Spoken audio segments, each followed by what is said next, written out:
Bom, se você chegou até aqui, provavelmente a questão do aprendizado e da eficiência cognitiva são um problema para você, são uma questão para você. Eu imagino que você tenha tido experiências de dificuldade, frustração em relação ao aprendizado, e com o acúmulo de frustrações em relação a esse tema, vai se criando dentro da gente, vai se sedimentando dentro da gente uma descrença em relação ao que a gente pode fazer, que a gente é capaz de fazer. E essa descrença cria em nós um estado de desânimo. Se você tem no fundo da sua memória, né, toda uma história de momentos que você tentou estudar e deu errado. E aquilo tudo, de certa forma, fica como se fosse um dossiê a respeito da sua pessoa, né? Uma história que você conta para você mesmo a respeito do que você é capaz. E essa história está dizendo que você não consegue aprender com muita facilidade. Então, sempre que aparece alguma situação nova de aprendizado diante de você, qual o pensamento automático que vem? Como é que você reage diante de uma situação de dificuldade ou de uma tentativa de aprender algo que deu errado? Tá difícil relembrar alguma coisa? Quais são os pensamentos que vêm? Se são pensamentos do tipo, caramba, eu sou muito burro, caramba, eu não consigo aprender, cara, tenho muita dificuldade. Olha, se você está nessa situação, provavelmente você já se instalou alguma descrença em relação a isso. Eu poderia dizer para você, eu estaria sendo suave se eu dissesse que eu já passei por isso, porque na verdade eu não passei por isso, não. Eu morei nesse lugar, né? Eu sei exatamente o que é ter essa dificuldade de aprendizado. E tem uma história tem algo que aconteceu comigo que eu acho que é bem ilustrativo disso. Eu tinha 9 anos de idade, eu tinha que estudar para uma prova de astronomia. Era ciências, né? Acho que 9 anos, eu acho que eu devia estar na terceira, quarta série. Era prova de ciências, o assunto era sistema solar. E eu estava estudando com a Rose, que trabalhava lá em casa. Era empregada da minha mãe. Minha mãe chegava às 6 horas da noite em casa. Meu pai não morava com meu pai. E eu estava estudando com ela. Coitada, né? Ela estava fazendo o melhor para me ajudar ali, né? E o que ela fez? Ela me obrigou a ler e reler as páginas que iam cair na prova. Não sei quantas vezes eu reli aquelas páginas. Eu reli tanto aquelas páginas que eu até decorei as páginas, né? E eu tinha, assim, a memória da página na minha cabeça. E fiquei praticamente o dia inteiro fazendo aquilo. E eu lembro que, afinal de contas, eu fui fazer a prova e tirei 7,5. Para enorme frustração minha e da Rose, coitada. E eu fiquei, assim, frustradíssimo, né? Pô, como é que eu estudei tanto e não tirei 10, né? Não fazia o menor sentido aquilo. E aí eu lembro que na prova de ciências seguinte, eu não estudei quase nada. Talvez eu nem tenha estudado, porque eu não tenho recordação, mas eu acho que eu li alguma coisa. De qualquer maneira, eu fiz a prova e tirei 9. E eu fiquei assim, gente, não faz o menor sentido. Como é que eu não estudo igual um cavalo, tiro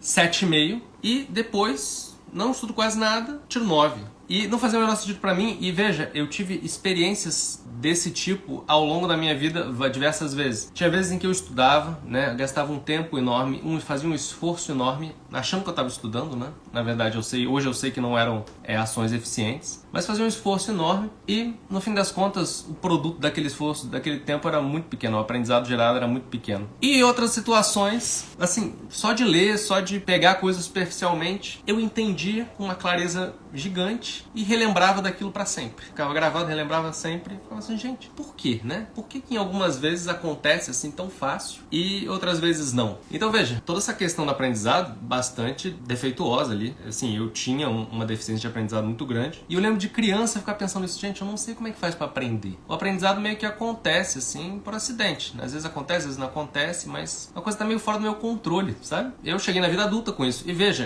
eu não era assim dos mais incompetentes, porque quando fiz vestibular na psicologia passei em primeiro lugar, mas sabe, nesse clima de às vezes vai, às vezes não vai. E aí, a certa altura, bom, na faculdade de psicologia, isso é um dos assuntos que você estuda, né? Você estuda aprendizado, né? Só que você estuda aprendizado de, né, assim, comportamentos físicos, aprendizado de resposta reflexa, né? Não vai, assim, você demora a chegar nesse ponto da cognição e aprendizado essa questão dos processos cognitivos, ela não é aprofundada se você não tiver um interesse específico nisso. O que acontece, né? Esse é um ponto interessante porque muita gente chega na vida adulta com essa mesma condição, né? A minha situação era muito diferente de outras pessoas, né? Você aprende as coisas de uma maneira meio atabalhoada, né, ao longo da vida. Você chega na vida adulta com um repertório muito escasso, né, de habilidades cognitivas. Você não entende direito os processos cognitivos. Você conta, se você parar para pensar sobre qual é a minha relação com o aprendizado, né, qual é a minha eficiência cognitiva, muitos de nós contam para si uma historinha, assim, tem uma sucessão de coisas que deu errado. Isso constrói dentro de você uma crença nuclear que é mais ou menos a seguinte: olha, se eu quiser aprender alguma coisa nova, construir um conhecimento, desenvolver uma habilidade, se eu parar para estudar isso, praticar isso, eu não vou conseguir. Ou vai me custar muito para eu talvez conseguir, né? Ainda tem isso. Então, sabe, existe essa insegurançazinha no fundo, essa descrença em relação à capacidade de aprendizado. Isso tudo deixa o seu desenvolvimento pessoal muito travado. Se você tem um problema com as habilidades que são o sustentáculo da sua eficiência cognitiva e da sua capacidade de aprendizado, veja, é como se você tivesse um carro com rodas quadradas. Ele até anda, ele até se move, mas ele se move com muita dificuldade. Por que que as pessoas se encontram nessa situação? Por que que elas têm dificuldade de aprendizado? Né? De onde que vem, né, essa situação da pessoa chegar na vida adulta sem saber como fazer para aprender as coisas? E é uma situação de privação cultural, né? Basicamente, assim, ao longo da sua formação, ninguém foi capaz ou se dispôs a te explicar ou te ensinar como funcionam os processos cognitivos, como que funciona o mecanismo do aprendizado, porque existem coisas que funcionam e coisas que não funcionam nessa seara, né? E veja, o próprio contexto de escola, o modo pelo qual nós educamos as crianças, não ajuda muito, porque são aulas coletivas, as crianças são expostas ao conteúdo, e diante do conteúdo que está sendo exposta a elas têm que praticar uma série de comportamentos para se apropriar daquela informação, organizar aquela informação dentro da própria cabeça. E se elas não fazem isso, e se ninguém ensina elas como fazer isso, elas fazem aos trancos e barrancos. Tá lá na escola, você vai ter que aprender português, matemática, inglês, enfim. Mas ninguém nunca vai te ensinar como que se coleta informação, como que se compara essas informações, como que você organiza as informações, de que maneira você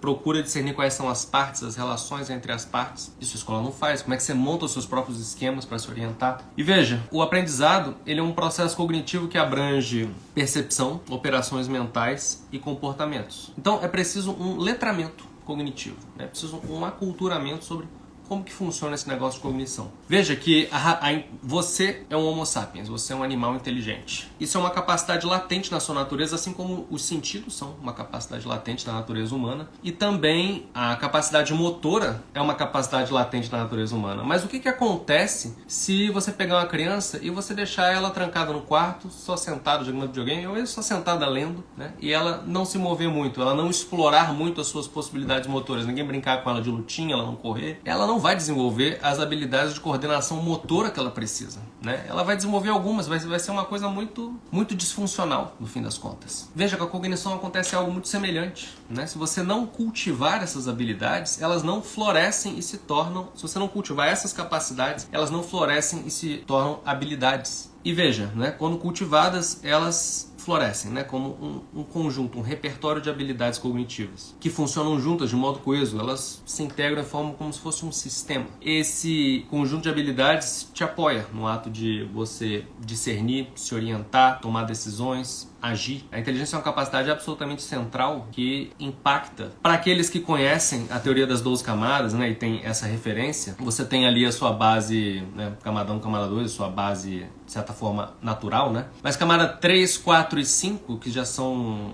né, tem a ver com o seu desenvolvimento cognitivo, né, a formação do seu afeto e depois, né, de certa forma, a formação da sua audácia e da sua coragem, né? Esses três pilares, né, apoiam a sua eficiência, sua capacidade de agir no mundo de maneira eficaz. Inclusive, no Ferramentas da Inteligência, um dos autores que eu menciono é o Elliot Jaques, que fala sobre quais são os fatores que determinam a capacidade de trabalho de uma pessoa, e tem pontos de contato com isso, porque veja, a capacidade de uma pessoa é determinada pela inteligência, mas também é determinada pelo equilíbrio, pela estabilidade emocional da pessoa. É determinado pelos conhecimentos que ela construiu, é determinado também pelo engajamento, né? Por quanto a pessoa está engajada, motivada em fazer determinado trabalho, né? Porque você pode ser um gênio, né? Tem um baita autocontrole emocional, tem um oceano de conhecimento, mas você não está afim. Então, ao mesmo tempo, você pode ser um gênio, pode estar super motivado, mas você é doido. Então você também não vai conseguir trabalhar e ser eficiente, né? Então tem várias variáveis aí, né? É importante também anotar que aqui estou falando especificamente da capacidade cognitiva e dos entraves que essa capacidade gera. Então, veja, esse desenvolvimento desse repertório de habilidades, né, deveria ser a preocupação número 1. Você está pensando em educar e formar as pessoas. Porque isso, veja, Aristóteles dizia, né? A alma é feita de tudo aquilo que ela sabe. E se você tem um problema na sua capacidade de aprender, isso trava a sua vida inteira, porque, né, isso trava a sua capacidade de se expandir, né, de adquirir novos conhecimentos. Conhecimento não no sentido de, eu sei recitar Shakespeare, não, mas o que você é capaz de perceber a respeito da realidade do mundo. E também a construção de novas capacidades, novas habilidades, né? Não é à toa que se usa o termo metacognição, né, nesse campo, porque a metacognição é a capacidade de você pensar sobre o próprio pensamento, né?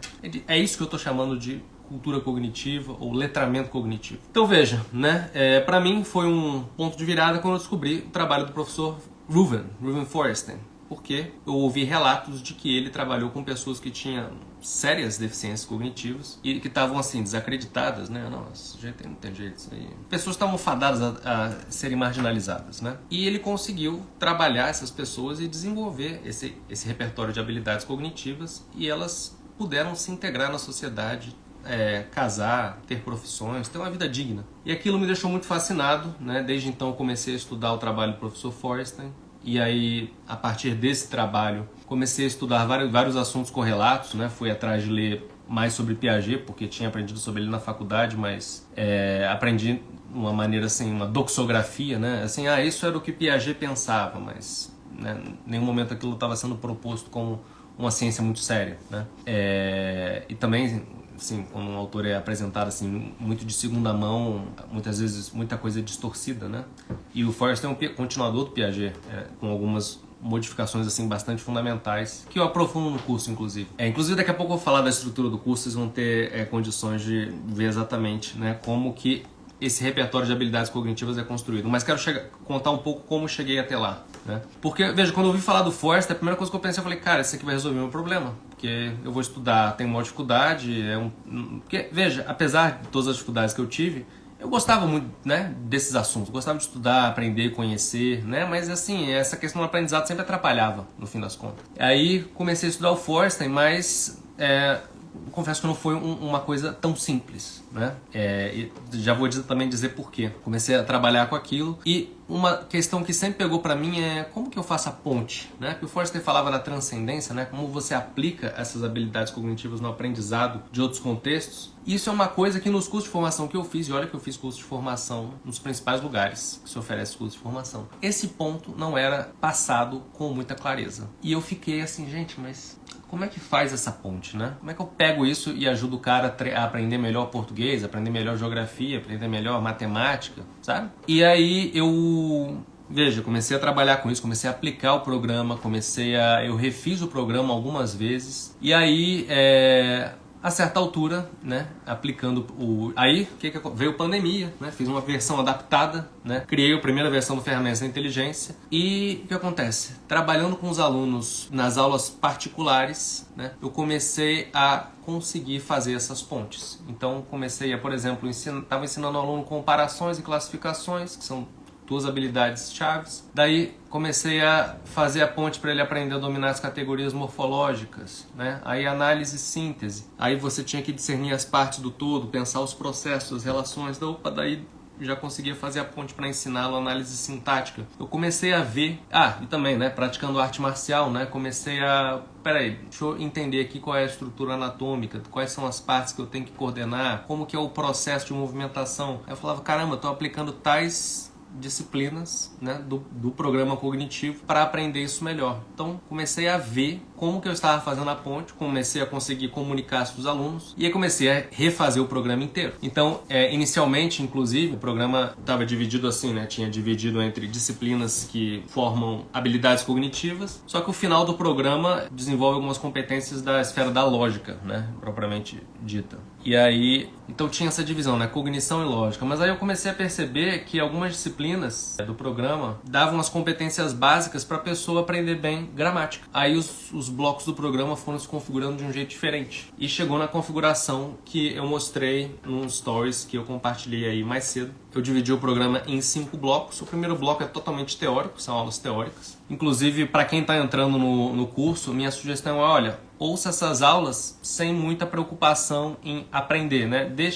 Ouça aquelas aulas como quem está participando de uma conversa, deixe que aquilo gere uma impressão em você, né? tente olhar para onde eu estou falando para você olhar e tal, mas não se preocupe muito em gravar e se apropriar daquilo definitivamente, nesse primeiro momento. Mas aquilo já vai dar uma linguagem comum para a gente falar sobre cognição. E também, né, você não precisa assistir aquelas aulas todas de uma vez. O segundo bloco tem a seguinte configuração, né? Começamos com comparações. Comparações é uma disciplina extremamente interessante porque é uma operação mental simples que todo mundo em alguma medida pratica. Todo mundo faz comparações. Só que as comparações que as pessoas fazem geralmente não tem uma consciência tão aguda de quais são os critérios que estão sendo usados para fazer essas comparações. E o critério de comparação tem a ver com qual é a categoria dentro da qual eu estou fazendo aquela comparação. Então veja que a comparação exige de você fazer uma descrição do que você está vendo e perceber dentro de qual categoria aquela descrição remete. Por exemplo, se eu falo que uma fruta é amarela e outra é vermelha, é muito fácil dizer que a categoria é a categoria da cor. Agora, se eu comparo dois lugares, dois edifícios, e falo que um lugar as pessoas vão estudar e no outro lugar as pessoas vão comprar, qual é a diferença de, né? Elas vão aqui para a escola para estudar e elas vão aqui para o shopping para comprar. E essa diferença é uma diferença dentro de qual categoria? Qual é o critério da comparação? Né? Aí você já tem que parar para pensar. Então, muitas das coisas que a gente descreve e se remetem a categorias mais abstratas e gerais, nós conseguimos fazer essa ponte entre o concreto e o abstrato. Entre o concreto não, né? Entre o que descrevemos e o abstrato de uma maneira mais fácil, mas outras coisas não. Então, pelas comparações, a gente começa a organizar esse terreno. Depois a gente vai para classificações e definições. E é interessante porque para classificar você está implicitamente fazendo uma comparação. É uma coisa que eu explico mais aprofundadamente no curso. E classificar também é uma operação mental que as pessoas fazem com relativa facilidade. Se eu falar aqui, ó, tá aqui o grupo dos animais e o grupo das plantas. Vai lá, aqui ó, tem um girassol, um tomateiro, uma raposa e uma baleia. Né? Você vai conseguir alocar os itens para suas categorias com a maior facilidade. Agora, se eu pedir para você definir para mim o que é um animal, define para mim o que é uma planta, defina. Você não vai ficar perdidinho, vai ficar pensando, vai parar a pensar, peraí, o que é um animal? Como é que eu defino o que é um animal? De uma maneira que abarque todos e não inclua nada que não seja um animal. Então, mas veja, para você classificar, você implicitamente fez uma comparação entre as características do objeto e as características do grupo. Então, essas habilidades precisam ser bem construídas. São habilidades muito básicas, muito fundamentais. E veja, aqui a gente já começa no programa a explorar, né, definições e classificações de coisas. E, inclusive, por exemplo, né, instrumentos musicais, cores, virtudes, personalidades, classes gramaticais ou classes morfológicas. Quanto mais tipologias assim a gente explorar, melhor. E aí, né, a gente vai pegar a terceira disciplina-chave disso tudo, que é a disciplina de análise. Né? A análise, ela se manifesta de duas maneiras distintas, assim, fundamentais. Tem uma terceira também, mas essas duas são mais fundamentais. A análise de estruturas, então coisas que têm um corpo físico, né, e está subdividido em partes. Então, quais são as partes desse todo, né? Os blocos maiores? Quais são os elementos dessas partes e como eles estão relacionados? Então, quando você tem esse olhar de análise estrutural, você começa a mapear as partes de um todo e ver as suas relações. Existe uma maneira de fazer isso e a gente trabalha com análise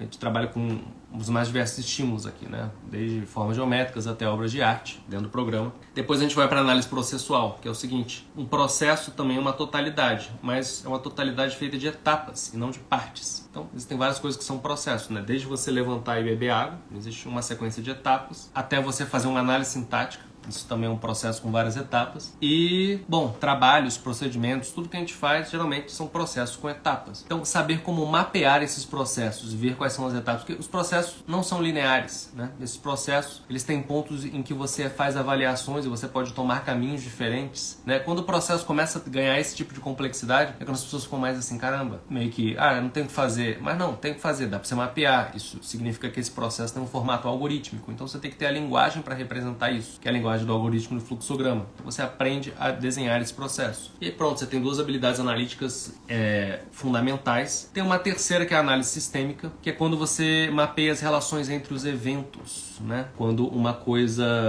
as relações são diretamente proporcionais ou inversamente proporcionais. Bom, não vou aprofundar muito nisso, mas, por exemplo, muito da pesquisa científica, né, é feito sobre as relações entre variáveis. E essas relações, à medida que você vai construindo conhecimento, você pode desenhar um mapa de todas essas relações. esse mapeamento dos sistemas, ele é feito usando essa ferramenta que se chama dinâmica de sistemas. Foi criada até por um sujeito chamado Jay Forster, do MIT. E veja, isso aqui é uma contribuição. Na verdade, todo esse bloco, veja, porque os primeiros, muita inspiração no programa do Forster, principalmente o modo como é feita a mediação. Embora eu traga muito, por exemplo, Forster não fala em definição. Isso é um elemento da filosofia que eu acrescentei, porque está ali implícito na classificação. E como eu estudei Aristóteles, eu sei exatamente o que precisa ser colocado ali. Agora, essa parte de análise e de estruturas e processos e sistemas do jeito que eu faço, vocês não vão encontrar no Forster. Então, veja, isso são as disciplinas básicas. Quando você ensina essas 3 disciplinas básicas, você está pronto para passar, para ensinar gramática, por exemplo, os fundamentos da gramática para um aluno, e ele aprende com a maior facilidade, porque essas ferramentas tornam aprender a gramática muito fácil. E eu acho que a gramática, ela é um primeiro marco dentro do programa, né? Óbvio que eu não vou dar um curso completo de gramática, eu vou falar só de algumas coisas assim mais elementares, de certa forma mostrar um caminho, né, de aprendizado dentro daquilo. Quem quiser se aprofundar vai encontrar mais facilidade. Mas veja, acho que a gramática, ela é bastante ilustrativa dessas capacidades elementares, porque adquirir a gramática de um conhecimento é ser capaz de, por exemplo, né, o que a gramática tem, né? Tem fonética, morfologia e sintaxe. Então você estuda a composição sonora das palavras, como as palavras são construídas sonoramente. Depois, morfologia, né? Quais são as estruturas de significado mínimas, os morfemas, e quais são os tipos de palavras que existem, né? Substantivo, artigo, adjetivo, número. Então você tem que, né, classificar os tipos de palavras que existem nessas 10 categorias. E depois tem a combinação das palavras, que é quando você tem a sintaxe, né? Então, quais são todas as maneiras de você combinar palavras e montar estruturas, frases? Então, veja que interessante, né? De certa forma, quando você vai aprender uma habilidade nova, você tem que aprender a gramática daquela habilidade, né? Ou daquele conteúdo, né? Do que ele é feito, quais são os tipos, quais são as construções e conexões possíveis. Eu, por exemplo, vejo uma semelhança muito grande entre a gramática e química, por exemplo. Conhecer quais são os tipos fundamentais de elementos, quais são as combinações possíveis. Então, a gramática, né? Ter um domínio bom e embasado de gramática te prepara para muita coisa mesmo. O terceiro bloco, a gente tem 3 habilidades que, de certa forma, elas são fundamentais, mas elas são independentes, né? Você não precisa delas para ter um domínio grande de gramática, por exemplo, né? Mas são habilidades bem pragmáticas, vou colocar assim, né? Uma delas eu chamei de reportagem, descrição e narrativa, que veja, essa é a habilidade de você traduzir, colocar em palavras uma experiência vivida. Então, por exemplo, a descrição, né? A descrição tem a ver com, justamente, descrever coisas estáticas. Então, você pode descrever um cenário, você pode descrever um monumento, um objeto, uma pessoa. Tudo isso são descrições, né, de certa forma, estáticas. Quando você faz uma reportagem, quando você reporta, relata algum acontecimento, né, você já se pauta por outros critérios de o que, quando, como, onde e por quê. Né? Que é mais uma reportagem de jornal faz isso, né? Ela te diz o que aconteceu, quando aconteceu, onde aconteceu, quem foi os envolvidos, como aconteceu. Então repare que a reportagem ela é dissociada. Você toma a notícia do que aconteceu, mas não te permite imaginar com muita vivacidade o acontecimento, mais ou menos como um filme, né? A narrativa já faz essa diferença. Na narrativa, o que você faz? Você descreve, você conta a história, né? Só que você conta de uma maneira que o seu ouvinte, ele se coloca dentro da história imaginativamente, né? Ele consegue participar, ele vê a coisa acontecendo diante dele como se fosse um filme, né? E ele participa imaginativamente da história como personagem. Então a narrativa engaja, né? E veja, né?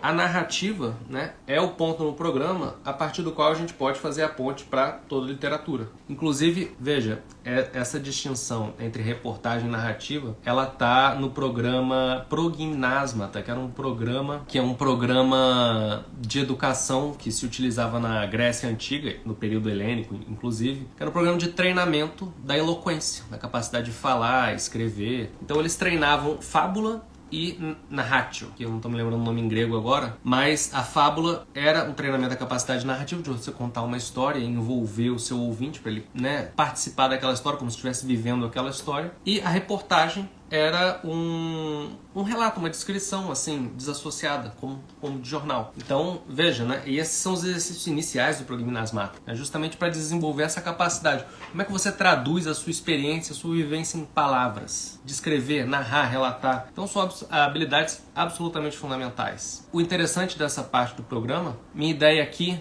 é te dar as ferramentas básicas para que você, por exemplo, pegue um livro e consiga olhá-lo desse ponto de vista, né? Cara, como é que esse cara conseguiu traduzir essa experiência em palavras? E como que você pode se apropriar de alguma dessas ferramentas? Então esse o ponto. Depois a gente tem uma disciplina chamada organização perceptiva, que tem a ver, na verdade, com 3 coisas diferentes, mas todas relacionadas à percepção imediata do mundo. Uma delas tem a ver com a percepção do do espaço. Então, noções básicas de frente, atrás, esquerda e direita, e você se orientar. Por exemplo, quando você vê uma pessoa posicionada em algum lugar no seu campo visual, é fácil para você pensar o que é a esquerda dela, ou o que está atrás dela, o que está à direita dela? Ou você tem que parar, pensar, se imaginar lá, e aí você fala, não, peraí, minha direita aqui, então lá seria... Se isso está muito custoso, sua orientação espacial precisa de uns ajustes e esse módulo pensa isso. Bom, também trabalhamos com a orientação no tempo. Então, por exemplo, você como uma pessoa adulta, ou sei lá, jovem, que seja, já viveu alguns anos de vida e você tem diversas memórias. As suas memórias estão organizadas cronologicamente? Você sabe referir, por exemplo, tal ano eu vivi tal experiência, né? Tal ano eu entrei na faculdade, tal ano me casei, né? Essas experiências estão organizadas dentro de um quadro cronológico, né? E outra, os acontecimentos, a gestão que você faz das suas tarefas, ela também está organizada dentro de um quadro cronológico claro, né? Então, esse é um outro ponto que esse módulo procura ajeitar. E por fim, né, ainda dentro desse módulo tem uma parte que é sobre a capacidade imaginativa. Como é que você pode treinar para você ser capaz de, por exemplo, né, produzir, porque alguns problemas, inclusive um dos livros que eu li chama Inteligência Humana, Earl Hunt, ele comenta sobre um padre espanhol que foi um dos primeiros tratados de inteligência, assim, da maneira como se estuda a inteligência hoje. Esse cara como se fosse um antepassado, né, distante, e ele fez essa observação, ele fala assim, olha, alguns problemas as pessoas resolvem aplicando regras, que já são, assim, procedimentos que foram criados, estruturados, né, por pessoas que vieram antes. Que nem, por exemplo, né, se você sabe somar e diminuir, subtrair, você provavelmente está aplicando procedimentos que você aprendeu na escola, né? Você não criou aqueles procedimentos. Uma outra coisa é resolver aquilo pela capacidade imaginativa, né? Se eu te colocar assim, 15 menos 5 e dá igual a 10, né? Beleza. Outra coisa é você imaginar 15 bolas lá, tirando 5, ficando 10, né? Isso seria uma resolução pela imaginação. Só que as pessoas muitas vezes têm a imaginação muito limitada, né? A capacidade, assim, não conseguem imaginar com clareza os estímulos. E existem alguns exercícios para você tornar essa capacidade imaginativa mais viva, né? E são exercícios simples, são super interessantes, né? E eu quero passar isso para os meus alunos. Isso vai estar lá dentro desse módulo. E por fim, né, para fechar esse terceiro bloco, tem uma disciplina que eu chamo de diagnóstico, estratégia e execução. Antigamente se chamava pensamento estratégico. Enfim, o nome ainda está aberto para debate. De qualquer maneira, esse é um bloco absolutamente fundamental porque ele é o bloco prático do programa. Como você faz para agir de maneira eficaz no mundo, para resolver os problemas que você encontra? Você precisa ser capaz de fazer boas leituras, bons diagnósticos. Não se faz bons diagnósticos se você não tem um certo conhecimento sobre aquele campo. Mas esse conhecimento está sendo utilizado para efetivamente ler a situação que você tem na sua frente, né? Então é uma coisa que muitas vezes não se tem atenção, né? Às vezes você estuda um monte, mas você não está em nenhum momento fazendo esse exercício de usar esse conhecimento para ler o que você está vendo na sua frente. Então esse bloco fala muito disso, né? Como é que você faz esse diagnóstico, essa leitura? E a partir desse diagnóstico, traçar uma estratégia. E depois, executar essa estratégia. E ter uma capacidade de monitoramento. Será que a estratégia está dando certo? Será que eu preciso fazer algum ajuste? Quais são as táticas que eu estou usando para fazer isso dar certo? É disso que se trata, né? Capacidade estratégica. E é aqui que a gente trabalha várias funções executivas, né? Controle da impulsividade, planejamento. É um bloco muito, muito legal mesmo. E por fim, fechado esse bloco, entramos no bloco 4. Lógica. Então aqui ele começa com termos e categorias, né? Eu coloquei uma aula no YouTube um tempo atrás que é justamente sobre essa disciplina aqui, que tem a ver com como nós usamos as palavras, os signos verbais para simbolizar as coisas, os aspectos mais elementares da nossa apreensão. E quais são as categorias das coisas que existem. Isso está na base da lógica, mas não é uma coisa que se costuma ensinar num curso de lógica. A lógica costuma ir logo para a parte de raciocínio. Então olha só.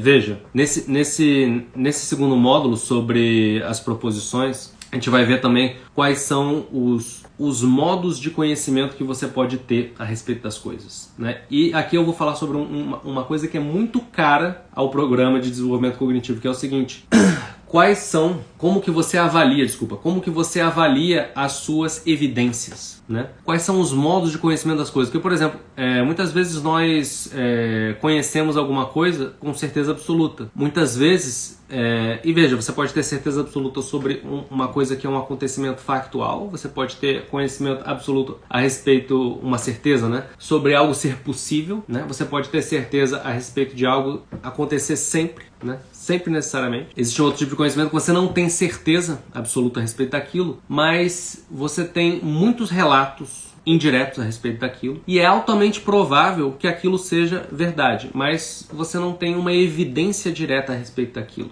Então o máximo que você pode ter é um conhecimento de alta probabilidade, mas ainda assim é diferente. E é interessante que, por exemplo, uma prova matemática, eu vou mostrar isso quando for a situação, mas, por exemplo, uma prova matemática é um conhecimento que às vezes pode ser colocado para você com evidência e certeza absoluta. E às vezes algo a respeito, por exemplo, não sei, um conhecimento mais banal, como por exemplo, sei lá, um fato, aconteceu tal coisa em tal lugar, mas você só tem um relato a respeito disso. Você não viu aquilo diretamente, você não verificou aquilo diretamente. E às vezes, veja, são várias pessoas relatando o mesmo fato, pessoas de épocas diferentes, lugares diferentes, relatando que tal coisa aconteceu. Bom, então, ou tal coisa acontece. Então, né, é altamente provável que seja verdade, mas de qualquer maneira, você não verificou diretamente.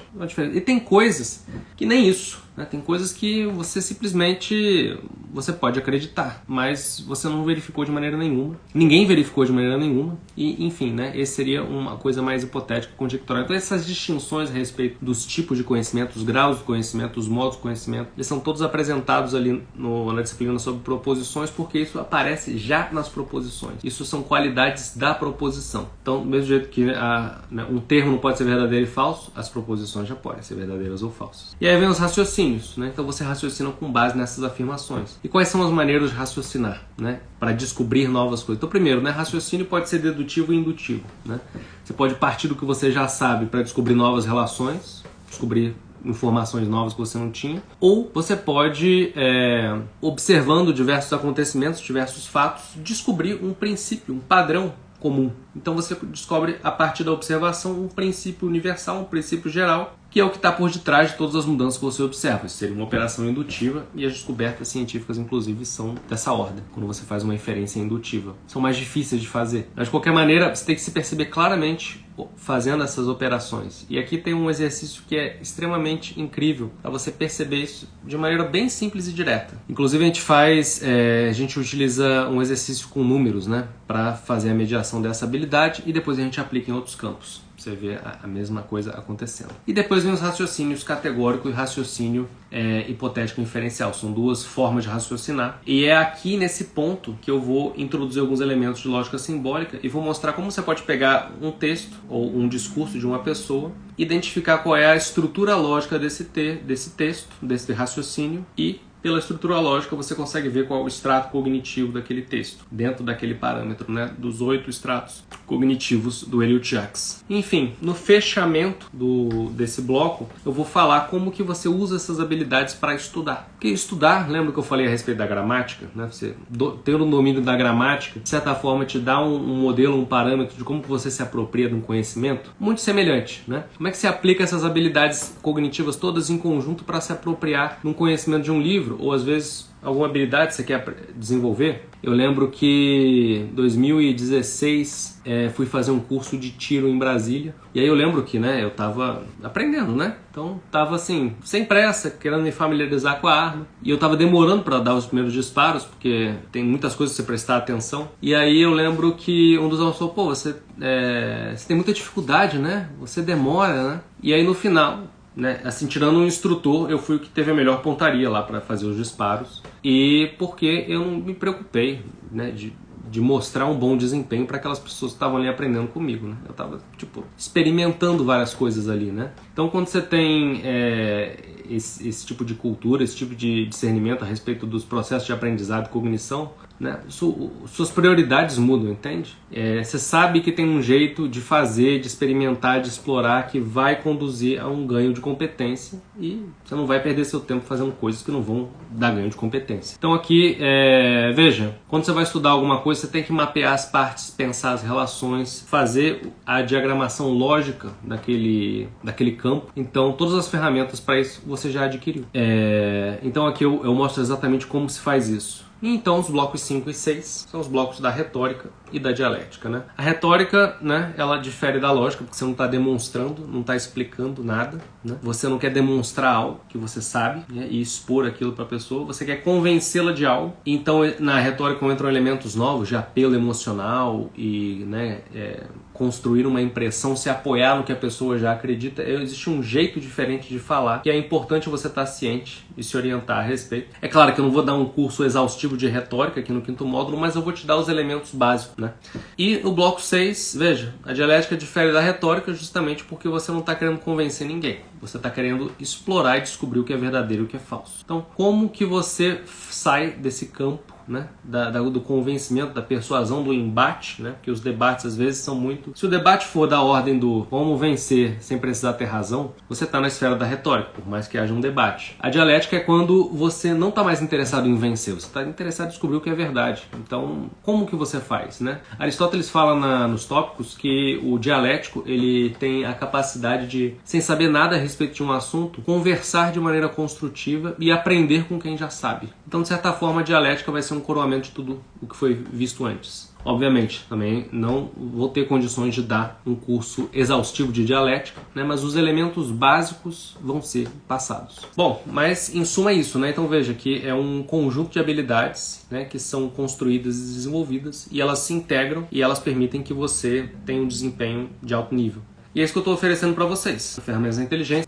Uma coisa que eu vou passar no curso e que eu acho absolutamente fundamental, faz parte da cultura da inteligência, é que você tenha a capacidade de se avaliar. Então, por exemplo, em tese, os exercícios de cada uma das disciplinas, eles são infinitos. Eu posso colocar exercícios infinitos de comparações, exercícios infinitos de classificação, de lógica. Mas quando é que você vai parar, né, de fazer exercícios, né? Então, veja, eu vou te dar critérios para você avaliar se a sua habilidade atingiu um ponto satisfatório. Se aquela habilidade cognitiva que você está construindo chegou no ponto satisfatório. Se tiver no ponto satisfatório, você passa adiante, né?